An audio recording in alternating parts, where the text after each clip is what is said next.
Get hype. Yo, what's good, y'all? It's Preston with the Eastwood P-R-E-S-T-E and I-O-N. You know how it is? Yes, ladies and gentlemen, it is lore time on... Wait a minute.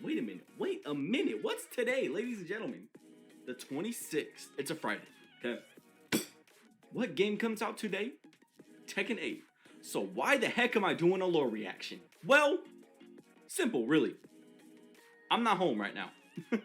Your boy's in Hawaii right now, and he's chilling with Crush, with the homie Crush, okay? So I can't play Tekken 8. I could play Tekken 8 while I'm in Hawaii, but I don't think it'd be right playing it in a hotel. Okay. I also am waiting to go back home so I can play it with my boy Jameer. We're about to hit up Tekken 8 together, story mode. So yeah, Jameer, you better not have started Tekken 8 without me, okay? I'll let you slide on arcade mode, but story mode, the official story mode, you better chill, okay? I thought it'd be right to start off with the lore as a reminder of where we started from Tekken 1 building up all the way to what we have now, which is Tekken 8. Well, wait a minute.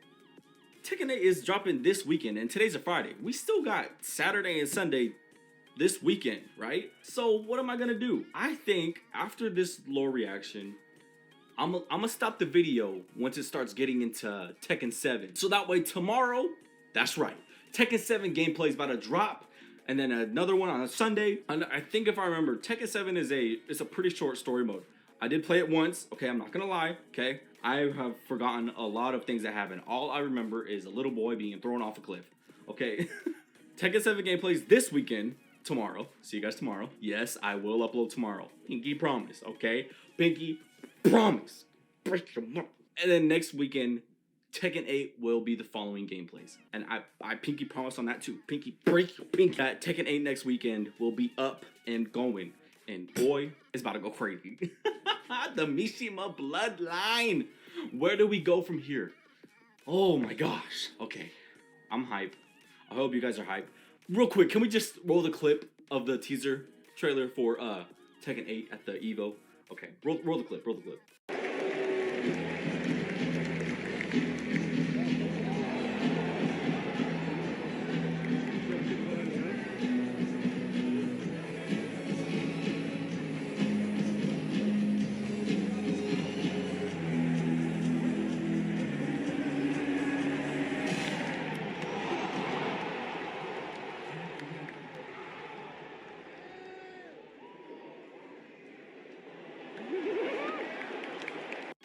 The crowd reaction was amazing. Just the, oh yeah, that's Tekken. Oh, the switch up. I'm reacting to the lore right now because if I just went into Tekken 8 without any context or with little context, I think I'd be like, what is going on? So I don't want to disrespect the developers like that because they did all the developing to this game, and then for me to not have the developmentation of what has been going on throughout this whole time, I gotta do a lore reaction, okay? Woo! Alright, headphones in, got the video ready, and one more thing, by the way, good morning, you guys. Yes, this video was uploaded in the morning, and I hope y'all got your cereal, got your breakfast all set up and ready to go. I got Fruity Pebbles, you know the drill.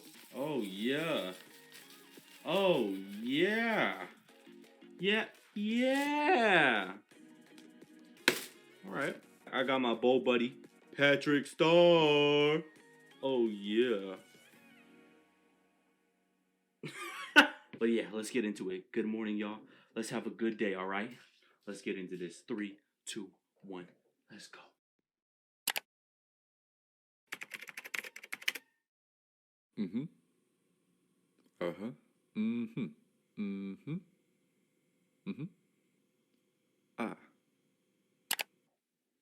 Growing up as a kid, I played a wide variety of video games. Platformers, RPGs, whatever the hell Seaman's supposed to be. But the type of game I played the most with my friends would have to be the fighting variety.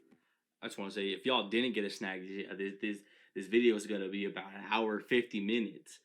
But y'all go get your breakfast or something, so y'all don't go hungry, okay? Okay. Make sure y'all get something to drink too. Okay. All right, let's go. Street Fighter, Mortal Kombat, Dead or Alive, Soul Calibur. Just me and my buddies going one-on-one to beat the living piss out of each other. And as much as I'd love to say that I'm a fighting game god, that couldn't be further from the truth. I am terrible at these games. Like, I understand what I'm supposed to do. Blocking, zoning, super meters, write down rights for your shoryukens, you know. But I just can't react to any of it fast enough.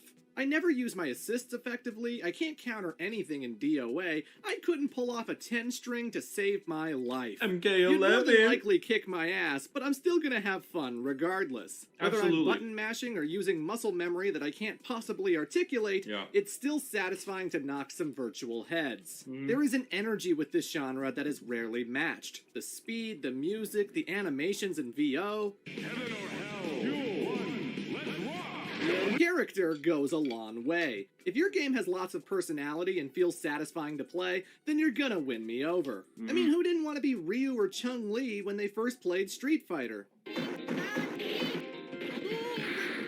That's clean. Who didn't love the ninjas of Mortal Kombat? Get over here!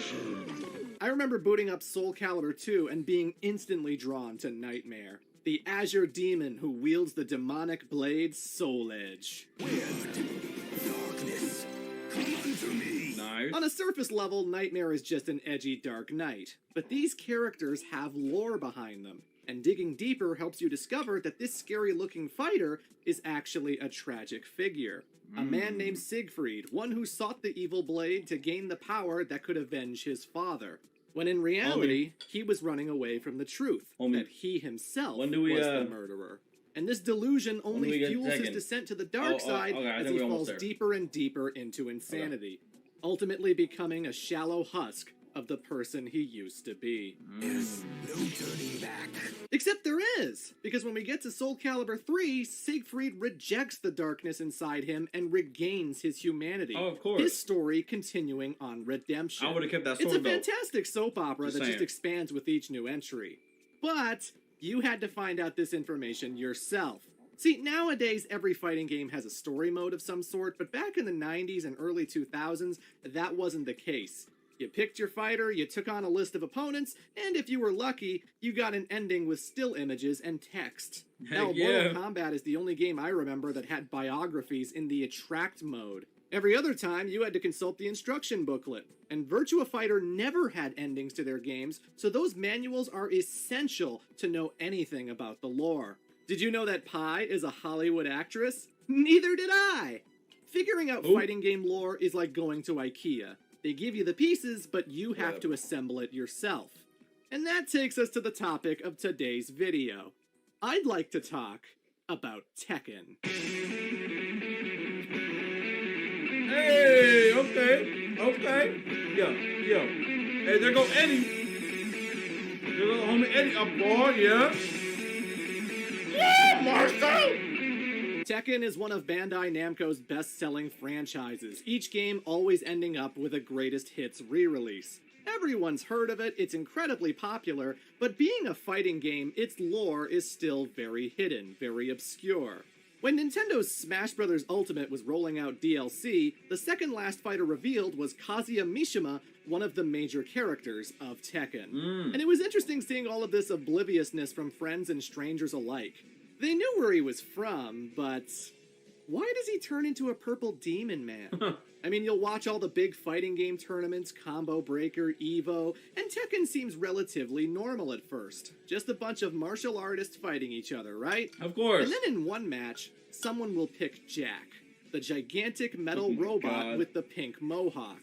And then in another, someone will pick Panda, a panda bear that knows Mishima-style karate. Heck yeah. And while they fight, the music that plays in the background might be a little strange.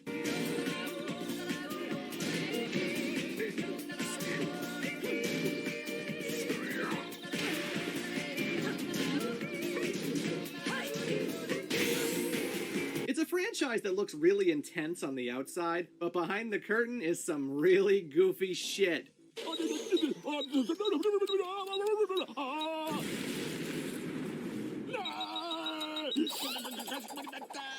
Lots of fighting games are silly and weird, but none of them compared to Tekken. From the very first console release, they actually made special FMV endings for every character. Oh, nice. Some were badass, some were wholesome, but a lot of them were just crazy. and it made you want to beat the game with every fighter just to see what would happen next. Dang. That's what got me hooked onto the lore and why it's been living in my head all these years. And it always led to amusing conversations because people couldn't believe that Tekken was so cuckoo for Cocoa Puffs. If you're trying to get into the series today, you'll start with Tekken 7. And while all of the past endings are unlockable, you still won't get any of the character backstories. Right. Jumping in late means you'll have to do research if you want to learn about Elisa Boskanovich, Okay. or why there's a boxing kangaroo. Okay. Without access to the rest of the series, you don't have the full scope of what the hell's going on. Yeah, we learn. And that's what this video is for. Thank you. I've been a fan We since doing- Tekken we learning 3. about I own everything. every game in the series, and these last few months I have watched every prologue, studied every ending. I have plunged deep into the mythology so that I can cover it properly. Because Thank I want you. everyone to know just how crazy this series really is. Well, let's go then. So, without further ado, let's talk about the insane lore of Tekken. Tekken! So one thing I should address right off the bat, the name. Tekken is Japanese for Iron Fist, the title of the tournament that is featured in every single game. Yup. And I think we're all saying it wrong. I've been saying Tekken because that's what all the commercials said. What? There are games, and then there's Tekken 3. Oh yeah, Tekken 4 is here. I will defeat the Tekken fighters. Tekken.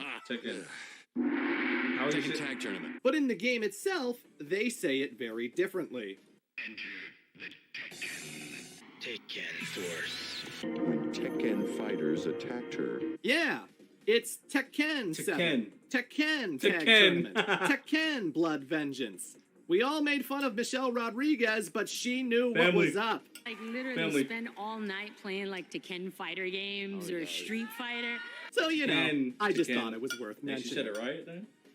Anywho, Dang. on to Tekken 1. So this game came out in 1994, where the saga begins with a father and his son who are training atop a giant mountain in Yeah, this Japan. is Tekken 7. This is the Mishima I remember family, this part. Heihachi and his 5-year-old son, Kazuya. Whoa. And unfortunately for the little squirt, his dad is a colossal asshole. For Heihachi has brought his son to this mountain with the intent of throwing him into a ravine. Yup. The logic being that if the boy was worthy of carrying his legacy, he would survive the fall. Obviously, being 5 years old, there wasn't much Kaz could do to stop this. the heck? Oh, But throwing him off the cliff was Hey! the worst mistake Heihachi could have made, because not only does Kazuya survive, but he also vows revenge, their familial bond forever broken. We cut to 21 years later, where Heihachi is doing pretty good for himself. 21 And this years. is where I God start dang. gushing about the guy. Not only is he my main when I'm playing the game, but the dude might be one of the most fascinating video game characters of all time. He is the CEO of the Mishima Zaibatsu, a gigantic conglomerate that not only runs sporting events, but also funds military projects. A corporation that is so big and so rich that it has branches in Europe and America.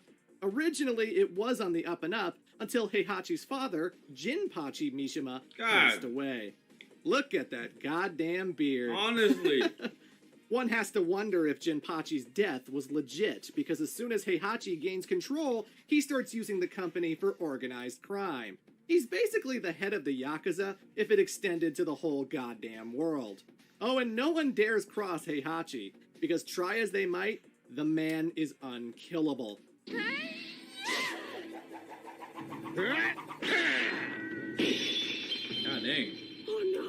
He is the strongest fighter in the world. A man so badass that he can catch a tomahawk with his fucking teeth. Yup. The dude is so intense that he once went into the wilderness and found a little baby grizzly cub. He brought the bear home and raised it to be his pet.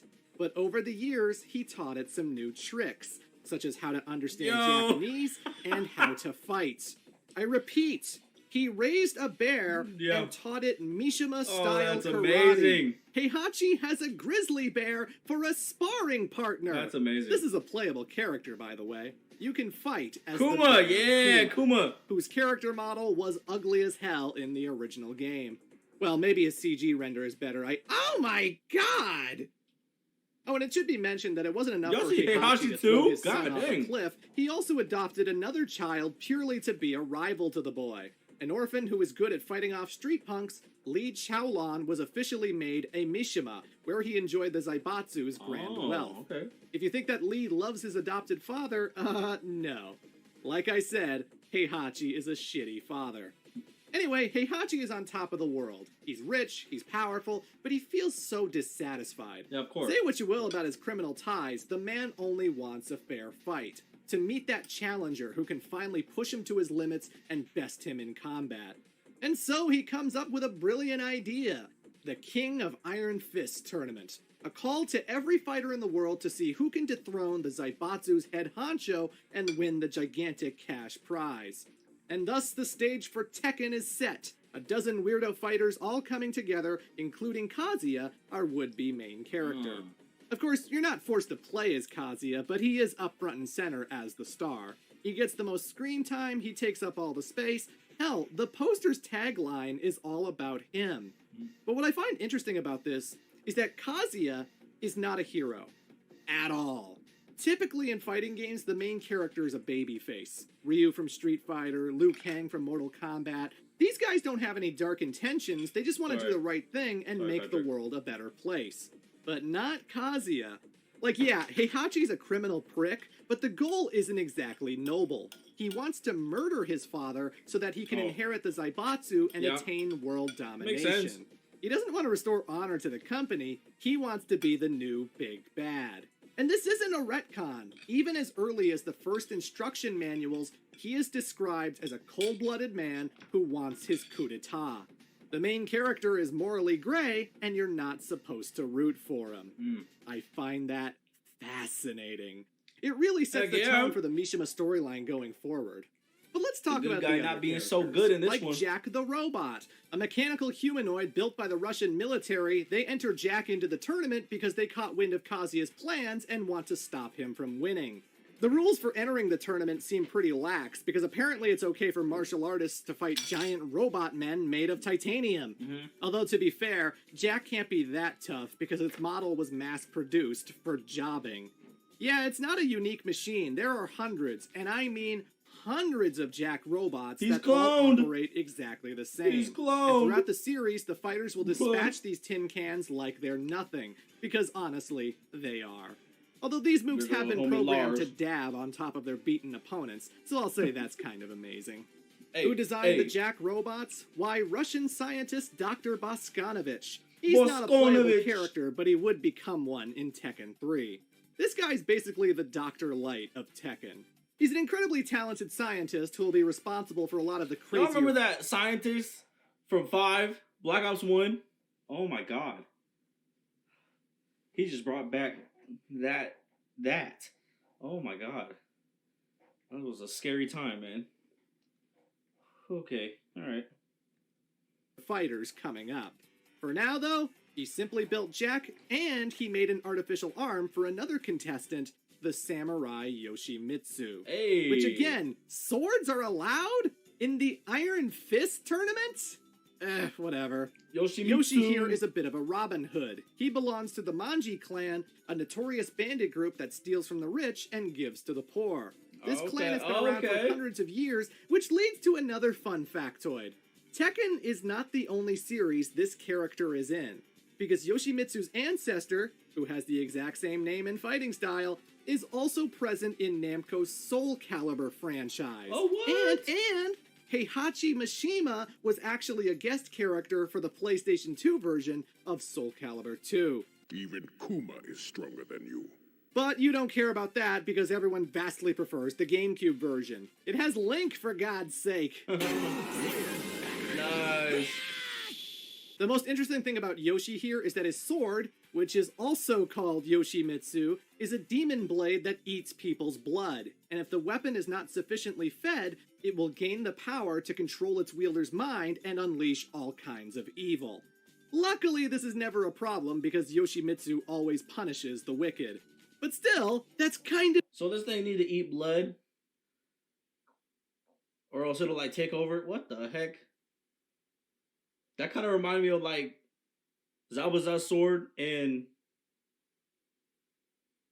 Homie's sword, Shark Dude's sword, the Shark sword. Like combined. What the heck? Kind of insane. That's kind of cool. Next up is King, a Mexican wrestler who always wears a jaguar mask. We only ever see his face once in the very first opening ever. He wrestles so that he can earn money to keep his orphanage afloat. His Mexican orphanage that's filled with Japanese children. Oh. I love this cheesy live-action ending.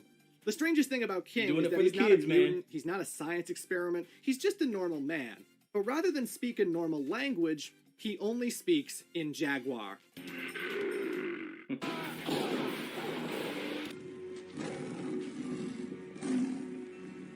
Dang. You hear a lot of people talk about keeping up with the Joneses. He took furry to a whole nother level. Sorry. At least he looked kind of cool. Don't lie to me. Tekken is like the only franchise I can think of where every character speaks their own native language. Usually it's all English or all Japanese, but not this game. Paul Phoenix, the American, only speaks English. Heihachi only speaks Japanese. Lily speaks French, Leo speaks German, Claudio speaks Italian. It's so strange to have a scene where 3 different characters are saying 3 different languages, yet they can all understand each other just fine. They can also understand Kuma, and all he does is roar. Tekken is so goddamn weird. It's amazing. It should also be mentioned that there is Armor King, another wrestler who wears a jaguar mask. Yeah. His eye was crushed by King, which caused his wrestling career to suffer. He's entered the tournament for revenge. Okay. And then there is Anna and Nina Williams, the Williams sisters. Their parents taught the two how to fight to the point that they're both deadly assassins. But family or no, these two can't stand each other. Anna always jealous of the attention her father gave Nina, and the latter always being cold and dismissive. Ooh. Except when she's watching Ooh. Tom and Jerry. Ooh. Because Nina's a big fan of Tom. I didn't make that up. That's what the manual says. What the heck? These two fight a lot. Like one time, Nina deliberately stole Anna's shoe, got called out on it, and so she slaps the shit out of Anna, who cries at the abuse, and she laughs it off because, haha, I did have this shoe. Dang. In Tekken 2, she just barges into the bathroom while Nina's Anna's like that. showering Whoa. and snaps a nudie pic without her consent. Nina. But it's okay because Anna got revenge when these 3 bodybuilder guys came up to flirt with them, and Anna took all 3 of them home. No gangbang for you, Nina. Okay, relax. It should also be mentioned that Namco apparently thought Nina was so popular that she deserved her own spin-off game. Whoa, Death by Degrees what's for the wrong with her hair? PS2. It sucks, don't play it. I'm not covering it because it's wildly inconsistent with Nina's backstory in the main games. But maybe I'll give it a deeper look some other time. I gotta speed this up. There's Michelle, the Native American whose family was ruined by the Zaibatsu. There's Ganryu, a Japanese sumo wrestler whose shameful behavior lost him respect. There's Martial Law, yes, that's his name, a chef working in San Francisco. He looks and fights like Bruce Lee because every fighting game ever needed a Bruce Lee type. Yes. Anger into it. Yes. Marshall is best friends with God. another contestant named Oh my Paul God. Phoenix, and you don't want to sleep on this guy. He may be a brash, blowhard American, his hair would make a Racerhead That blush, guy just flip but him this off. guy is legit. He once fought Kazuya Mishima before the tournament, and the battle ended in a draw. He didn't win, but he didn't lose either. Okay, he Paul. is on par with the protagonist. Remember that for later. And finally, I'll mention Wang Jinrei, a merchant and longtime friend of the Mishima family, in particular, Jinpachi. He's on good terms with Heihachi, but he doesn't really approve of all the criminal activity.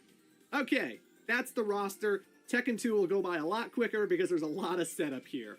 Going by character bios and story details from future games, I put together bullet points for what matches happened and who canonically won.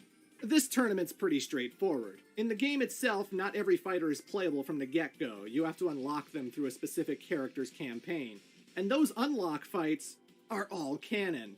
Paul Phoenix defeated Kuma, Kazuya defeated Lee, Yoshimitsu defeated Ganryu, and even worse, he took all of his money. Money that he will not be getting back because it was given to people in much more need. Okay. King defeated Armor King, but this one had a happy ending because Armor King realizes that he had truly been bested by a far superior wrestler. And rather than hold a grudge forever, he decided it would be better to be in his corner. Team to up. be an ally instead of an enemy. Yeah, Well, nice. That's nice. And then we come to the semifinals, the winner going on to face Heihachi. Kazuya versus Paul Phoenix. Their last fight ended in a draw, but this time, Kazuya pulls it out. He advances to the grand finals where Daddy Dearest awaits him. And for the first time ever, Heihachi knows the sting of defeat as his son bests him in the tournament. Nice. In what could only be called poetic justice, Said, Kazuya "You decides threw me to off do this the same cliff." thing that his father had done Right, to I'm gonna him. throw you off it too. Ah! And then the smile. There go that smile. That fucking smile. The Right? dude just murdered his Oh my father, and it's gosh. like, what a happy, wholesome For real. moment. Like, Yay! I'm okay now. That animation will I'm never okay get now. old.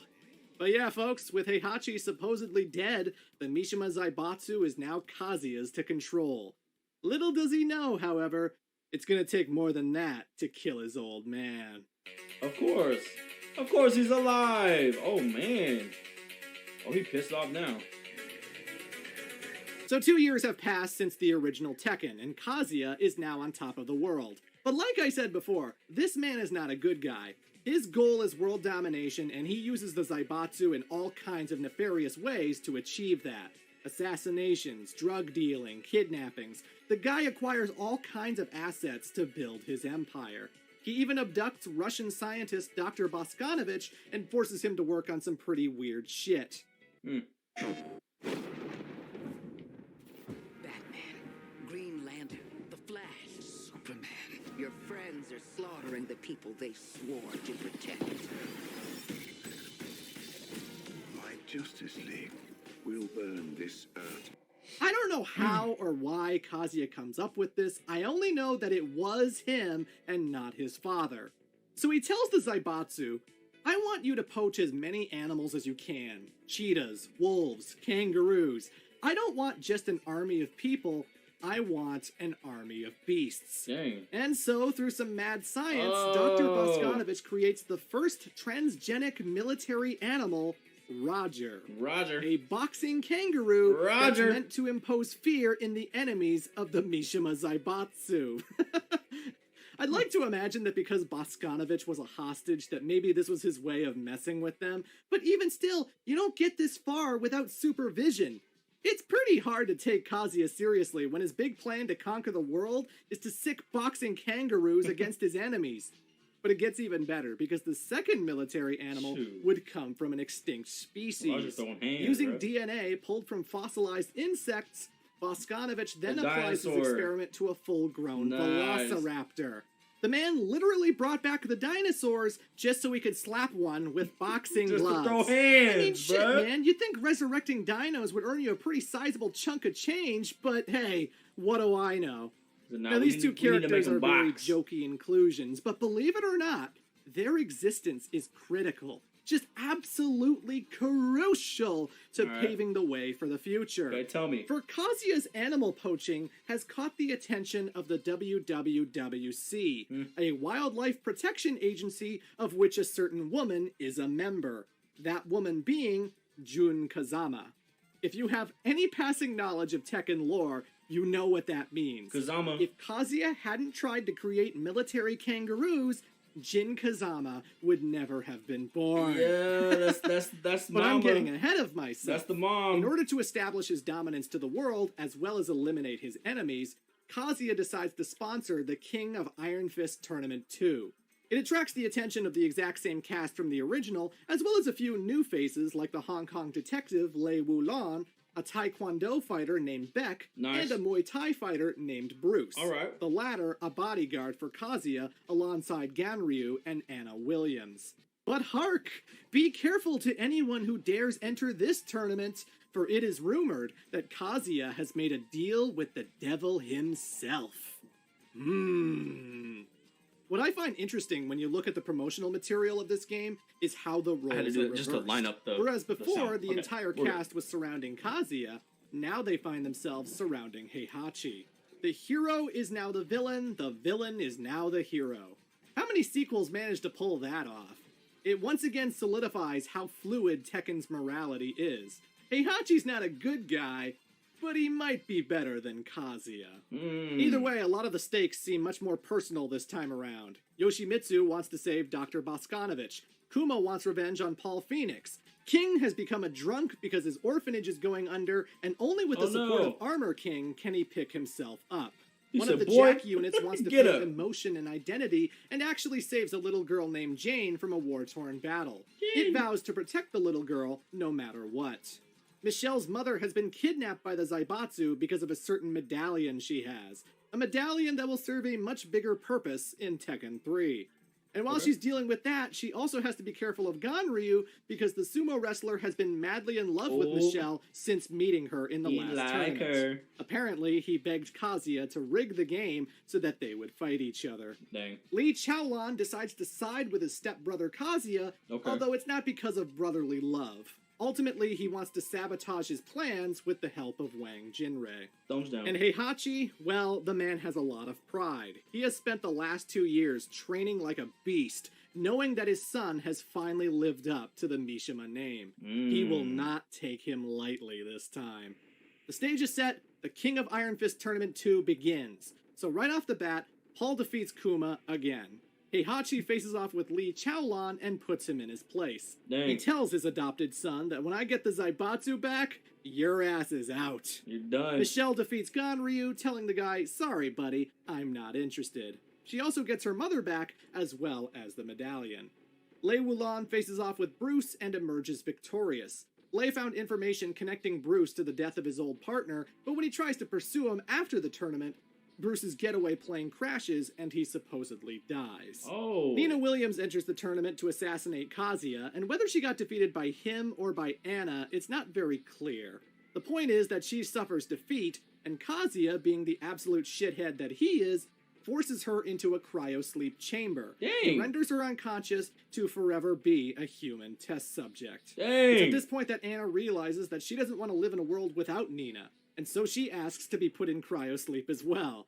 And Kazuya's just like, alright, whatever, I don't care. Wait, for real? The Williams sisters, together forever. But whatever So Kazuya just put both of them into that cryo sleep? research is gonna happen, it'll happen without Dr. Boscanovich, because Yoshimitsu accomplishes his mission when he boards a helicopter that the good doctor is on. He takes out the guards and makes off with the scientist, slowly disembarking with his artificial propeller arm. I'm very poppin', y'all! Meanwhile, Jack, one of Boscanovich's creations, is playing with the little girl Jane while something sinister happens overhead. A giant space cannon designed by a scientist named Dr. Abel aims specifically for the one Jack unit that's competing in the tournament. Oh no! It fires off a giant laser that pierces Jack's neck and shuts the machine down. Jane, traumatized... What was that little girl doing on an island? I just realized that. What was she doing? for losing her friend, dedicates the rest of her life to studying robotics. Oh, wow. Now, I don't know how well Jun Kazama did in the tournament. All I know is that she met with Kazuya, and she's not just a wildlife protector. She's not just a martial artist. There is something about the Kazama bloodline that allows them to feel the spirits and energy all around them. And when she meets Kazuya, she senses a sinister force, an evil aura that seems to be controlling his destiny. Almost like he's a good man, but there's some element that makes him do the evil that he does. And Kazuya, for whatever reason, is drawn to Jun. He finds her mysterious, her interest in him very intriguing. The two get close. Very close. And at some point during the tournament, the two have sex. Yeah, these two should absolutely hate each other, but you know what they say, opposites attract. This is a PS1 fighting game. There are no scenes to elaborate on. Unless Tekken 8 or the Netflix anime series want to explain how this happened, you just have to take my word that Jun and Kazuya hit it off. Jun doesn't make much of an anime impact series in the was dope. tournament. Hell, she doesn't even make it to the semifinals. Y'all haven't seen it, go check it out. No, that honor belongs to Heihachi and goddamn Paul Phoenix again. Yeah, for the second year in a row, he got that close to winning, but this time around, a gigantic traffic accident clogged up the expressway, and Paul was unable to reach his match in time. Are you for real? Loss by disqualification. Oh, Paul, dude, this is why you show up early, man. Come on. Are you kidding me, and bro? So it ends like it did before, with Heihachi and Kazuya. Okay. And during the fight, Heihachi discovers the evil force that Jun had sensed. because this is where players first get introduced to Devil shoot. Kazuya. He sheds his clothes to become a purple devil man who can fly around and shoot lasers out of his forehead. And this isn't the result of one of Boskanovich's experiments. This is a natural part of Kaz's being that's been there since the very beginning. The devil gene. A strange mutation that allows him to transform into a completely different being. But he doesn't keep his consciousness, as the devil is its own person. Devil Kazuya has a will of its own and completely different ambitions compared to its host. The devil only exists to kill, to destroy, to cause all kinds of pain and suffering. It should also be mentioned that there's an angel in this game as well, some kind of good side to Kazuya that acts as the final boss when you play as the devil. She only appears in Tekken 2, and aside from the tag spin-offs, she never comes back or gets referred to ever. But in case you were curious, Kazuya's good side is depicted as a blonde white woman. So hey. But none of this matters. Devil or no, laser beams or no, Heihachi Mishima is the strongest man in the world and he will air juggle your ass. Even with the scary demonic power, Kazuya loses to his father. Heihachi regains the Mishima Zaibatsu and once again proves his dominance. And thus he aims to rectify a mistake he made over 23 years ago. He shouldn't have thrown Kazuya into a ravine. Instead, he should have thrown him into a volcano. Yes, he picks up Kaz's unconscious body and chucks it into molten lava. Are you serious, Then he flies away by helicopter while the damn thing erupts. Hey, he said this a movie. Kazuya Mishima is dead. Heihachi.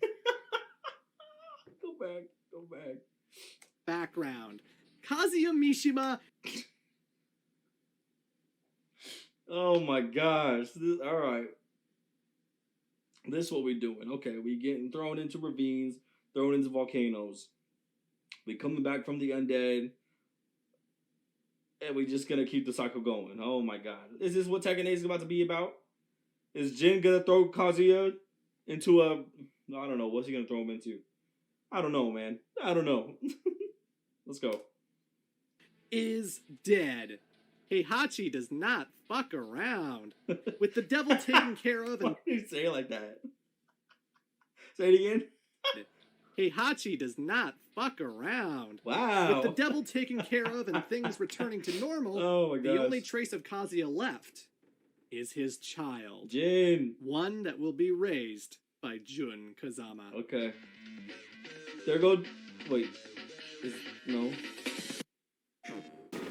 That was Jin, right? Green Lantern, The Flash, Superman. It's Your the only ad friends I've are been ever slaughtering. Hey! Tekken 3 is a turning point for the series in many ways. On the gameplay side, this is when it started getting really good. Heck yeah. Faster combat, Tekken more 3, fluidity. baby. It all feels drastically better than the two games that came before it.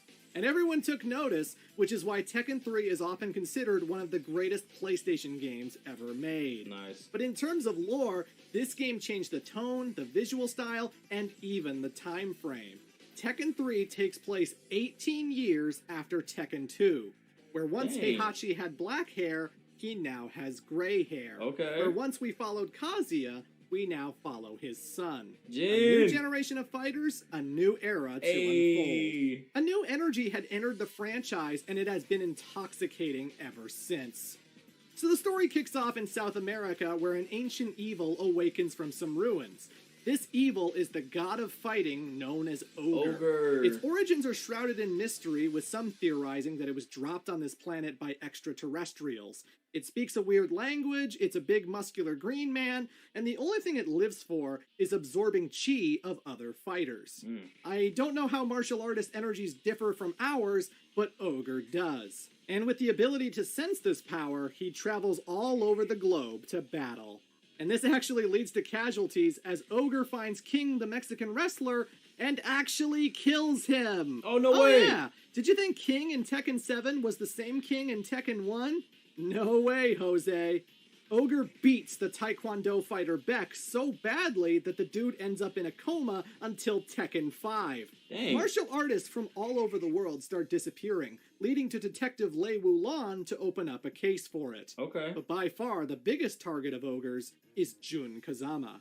Ever since Tekken 2, Jun has been raising her son Jin in Yakushima, and she's trained him in martial arts, she's taught him good values, the importance of morality.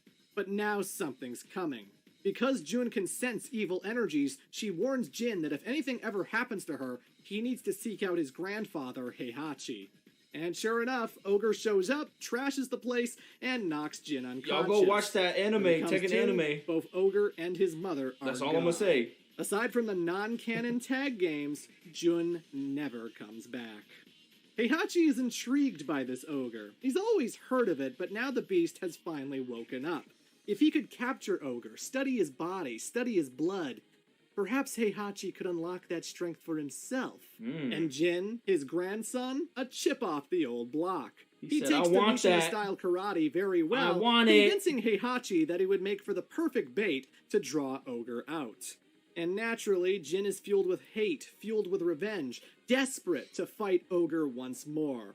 This would eventually lead to Heihachi starting the King of Iron Fist Tournament 3. Ooh. But let's not get ahead of ourselves. He still takes care of Jin and puts him in high school. The Mishima Polytechnic High School, to be exact. A facility that not only has framed pictures of Heihachi everywhere, but also a giant golden statue so that the students can worship him like a god. God dang, Heihachi. Again, I find Heihachi so damn fascinating because the guy is just so in love with himself.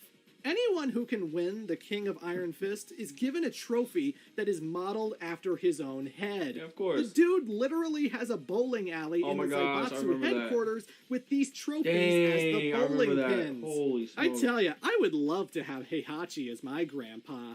And I'm not the only one, as Jin goes to school with Ling Xiaoyu, a Chinese girl who's distantly related to Wang Jinrei. One day, she stows aboard a yacht belonging to the Mishima Zaibatsu, and despite being a teenager, she single-handedly kicks all of the guards' asses. Heihachi finds this so impressive and so amusing that he agrees to take her as a ward, enrolling her into his school. Nice. And as a gesture of good faith, he also gives her a bodyguard. Panda! Panda! Specifically, a panda bear that knows Mishima-style karate. Of course. Why a panda bear? There's gotta be better and easier ways to give Xiaoyu protection, you know? No. This is the second time Heihachi's raised a bear. Actually, no, sorry, I have to scratch that. With the time jump, the original Kuma passed away of natural causes. Oh. I know, that's sad, right? But don't worry, because Kuma had a baby cub, and that bear is also named Kuma. Yay! Yeah, Okay. Heihachi isn't a very creative person, especially when you realize that Kuma is the Japanese word for bear. Bear. Kuma may as well be exactly the same as his dad, down to the rivalry with Paul Phoenix. Although there is one difference. He's in love. Who? Panda? Oh. Green Lantern, yes. Flash, yes. Superman. That's Wonder Woman. Why didn't you say Wonder Woman? God. Oh, watch out.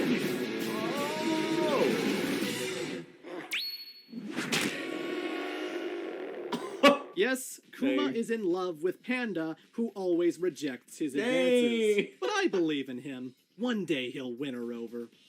Besides being Xiaoyu's best friend, Panda is also her method of transportation. And this bear must have a rocket jet up her ass because holy shit, Panda runs about as fast as Sonic the Hedgehog. Bruh, I just can't with this series sometimes. Bro, oh my god. Jin Kazama has done his fair share of fighting, though, and this earns him the rivalry of Warang. Warang is a Taekwondo fighter that's who the served homie, under Beck man. from Tekken 2. But with his master hospitalized because of Ogre, the kid's gotta let out his frustration somehow. He and Jin once battled each other to a draw, much like Kazuya and Paul before them. And you can bet that these two will be seeing more of each other as the series goes on. Eddie Gordo, one of the coolest characters ever. Yeah. Tekken 3 was my introduction to capoeira. I had never seen anyone fight with dancing flair before. It was just so damn unique. Eddie was sent to prison years ago for the murder of his father, a crime he didn't commit. While behind bars, he met a capoeira master who agreed to teach Eddie everything he knew. Once he gets out of prison, he seeks out the Mishima Zaibatsu to help him find his father's killers.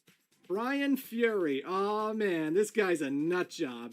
Originally a corrupt police officer in Hong Kong, Brian was killed when he got involved in a shootout. Dead, finito, deceased. That is until his body was recovered by Dr. Abel, the creepy scientist that took out Jack. Yo! If Boskanovich is the Dr. Light, then Abel is the Dr. Wily. Always feeling underappreciated by comparison, he vows to create the ultimate mad science that nobody can deny. And so he resurrects Brian with a cyborg body, all in the hopes of perfecting an army of super soldiers. Oh, As a cyborg, Brian Fury is damn near invincible. Hold up. Bullets bounce off Hold the guy. up. He can shrug off artillery from a What? tank. The dude is now so strong, he can lift incredibly heavy objects and swing them around like it's Super Mario 64. Becoming a cyborg was the greatest thing that ever happened to the guy, because what Brian enjoys most is fighting. The thrill of battle, the satisfaction of killing. When he wins a match in Tekken, he actually pummels the shit out of his downed opponents. This guy has no chill, and if you see him in a dark alleyway, you'd be wise to get the hell out of there. The universe of Tekken works in mysterious ways. Ever since Ogre awakened and went on a rampage, another being came to life as well. Mokujin. Mokujin is a 2,000-year-old training dummy whose entire motivation is to eliminate Ogre. Oh, wow. This is a unique fighter in that it mimics every other fighting style in the game, switching out how it plays every single round. I want to say that Mokujin is just a comic relief character because all of its endings are very strange. Like, apparently Mokujin has a giant, big-breasted wife who mistreats him badly, forcing him on errands in a live-action forest. Nice. Also, he loves playing Tekken 3, which is an arcade in this forest. Nice. Duh! In one ending, he literally visits the Bandai Namco headquarters for a tour, flirting with all of the ladies who work there. All the other All of Mokujins? this is canon, goddammit! Bro, what? And rounding off the roster, there's a Of few course it is, returning of course it characters, is. but also a lot of new generation Paul. types. Instead of having martial law, we now have his son, Forest Law. Forest Law. Although, you know what's weird about that? From Tekken 4 onwards, Marshall returns to Yeah. enter the tournaments, and Forrest doesn't. They establish that Oh. the son fights exactly like the dad, and then they go, you know what? We like the dad better. King's still in the game, but it's obviously a different person. It's a Okay. boy who grew up in the original King's orphanage, mentored by Armor King to be his replacement. Okay. Michelle has retired from fighting, but she taught everything she knows to her adopted daughter, Julia. Julia's goal is to reforest her land when all of a sudden the Mishima Zaibatsu kidnapped Michelle and the medallion she recovered in Tekken 2. Lord. It turns out that this object that got Michelle's father killed apparently has the power to control Ogre. I'm not sure if Heihachi ever figured out how to use it. Remember Jane, the little girl that Jack saved? Yes. Well, after 18 years of learning robotics, she manages to install Jack's consciousness into a new experimental body, thus creating Gun Jack. Oh, nice. The Williams sisters finally wake up from their cryosleep. Okay. Apparently, they sensed Ogre's presence, and it jolted them awake. Very peculiar. Dang. Anna came out fine, but Nina emerges with amnesia. Other than her fighting and assassination skills, she doesn't remember anything about the person she used to be. Oh. What was the cryo machine's purpose, anyway? The reason it was created in the first place was so that Dr. Boskanovich could find the solution to eternal life. Something he was desperate to acquire after losing his daughter Alyssa to an unexpected illness. Keep that in mind for the future. Dude. Yoshimitsu's looking to collect Ogre's blood. Okay, to some help things with are starting to Boskanovich's connect now. deteriorating Hold health, up. a plot point that is all but forgotten in Tekken 4 onwards. And last but not least, Paul Phoenix is back at the ripe old age of 46, and he's Dang. looking to get the glory he could never attain. So yeah, folks, that's the roster. The stage is set, Heihachi announces the King of Iron Fist Tournament 3, and I guess Ogre's just gonna show up. See, I've always wondered how exactly this whole thing works. The assumption is that the gathering of fighters will attract Ogre to them, but the final match also takes place in the temple that he came from. Is it empty? Is Ogre sleeping in there? Is the Green Monster Man honoring the results of the tournament, or does he coincidentally show up at the finals? I'd like to imagine that Heihachi used Michelle's medallion to control him, but it also asks the question of why have a fighting tournament at all? Maybe that Netflix Tekken series will help explain this a lot better. Yeah. All you need to know is that it's a video game-ass video game, and Ogre's the final boss. Yep. So first up, Paul Phoenix defeats Kuma Again. Yep. Seriously, this is getting to be a broken record, but this is constantly established in Kuma's backstories. These bears. Boy, I just beat your can't daddy. I'll catch a beat you break. too. Shin Shoot. Kazama defeats his rival Warang. To be honest, this isn't outright confirmed, but going by the wording of Warang's Tekken 4 prologue and his attitude in his non-canon ending, it just seems like they definitely battled each other. But of course, I could be wrong. At some point, Julia manages to rescue her mother Michelle, and Eddie Gordo discovers that the man who killed his father was none other than the late Kazuya Mishima. Of course. Oh, and at some point, Dr. Abel activates his space cannon again in the hopes of trying to kill Gunjack like he did Jack 2. What the And heck? this ending's kind of interesting. If you watch it as is in the Tekken 7 menus today, you're getting the bad ending. The ending where Abel nukes the area so badly that it kills both Gunjack and Jane. Oh. For whatever reason, Tekken 3 gave Gunjack 2 endings, because if you beat the story mode a second time, the same ending will play out, except this time around, Gunjack spawns a force field that protects the two of them just fine. I don't know what the logic was there, but someone behind Tekken 7 obviously didn't know this, as only the bad ending is viewable.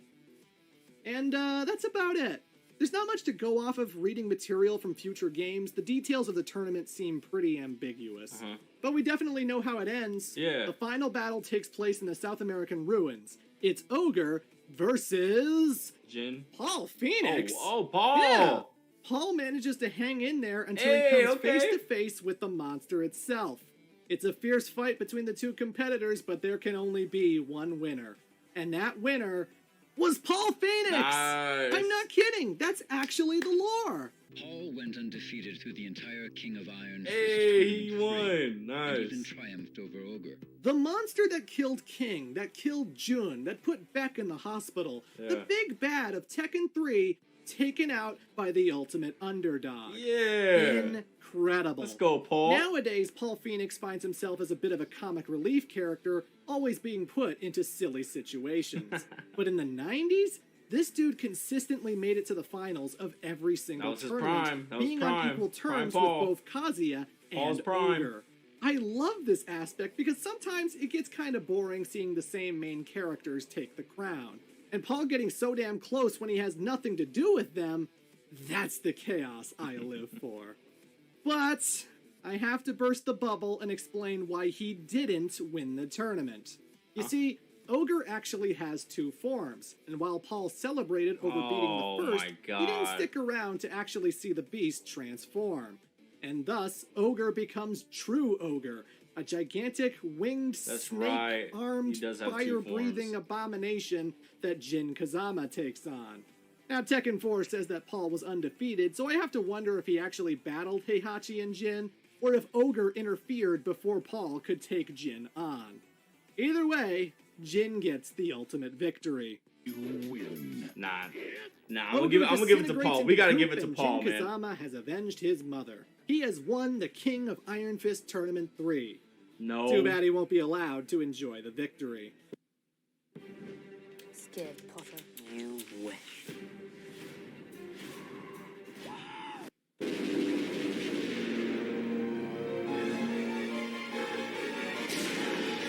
Dang! Jesus Christ! Wait a minute. Not only is he Wait a minute. Whoa. the King of Iron Fist Tournament 3. Too bad he won't be allowed to enjoy the victory.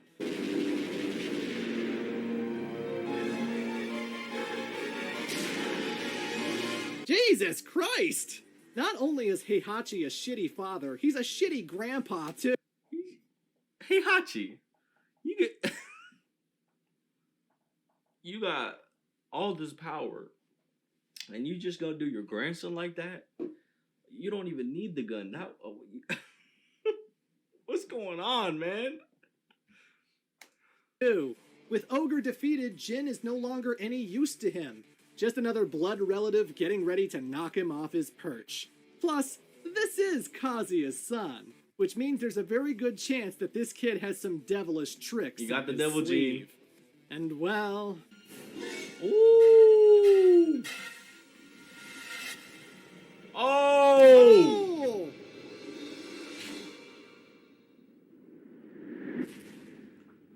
Dang. You gotta love how Heihachi was thrown headfirst through a thick stone wall, was spiked into the ground from a massive fall, and the dude just gets up like it's nothing. But yeah, Jin Kazama definitely has the devil gene. And now he's on the run. Not just from Heihachi, but also his dad.